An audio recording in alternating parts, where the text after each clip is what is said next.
আসসালামু আলাইকুম রহমতুল্লাহ। আমার পাশে যে ভাইকে দেখতে পাচ্ছেন উনি আমাদের নৌ মুসলিম আব্দুর রহমান ভাই। আপনারা জানেন উনি কিছুদিন পূর্বে ইসলাম ধর্ম গ্রহণ করার কারণে তার শ্বশুরবাড়ির লোকজন তাকে অপহরণ করে তুলে নিয়ে যায়। পরবর্তীতে আমরা তাকে প্রায় 14-15 ঘন্টা খোঁজাখুঁজির পর ভালুকা থানা থেকে রাত 12:30টার দিকে উদ্ধার করি। তো আলহামদুলিল্লাহ ভাই এখন আমাদের নৌ মুসলিম মার্কাজ দারুল উলুম মাহমুদিয়া মাহমুদনগর মাদ্রাসায় আছেন। ভাই দিন শিখতেছেন। ভাই এখন আমাদের খায়রুল উম্মাহ ফাউন্ডেশন এবং নৌ মুসলিম মার্কাজের অধীনে আছেন।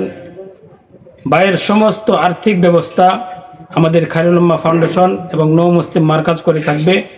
আপনাদের সকলের কাছে দোয়া চাই, আল্লাহ তাআলা যেন ভাইকে দ্বীনের জন্য কবুল করেন এবং তাকে ঈমানের উপর অটল থাকার তৌফিক দান করেন।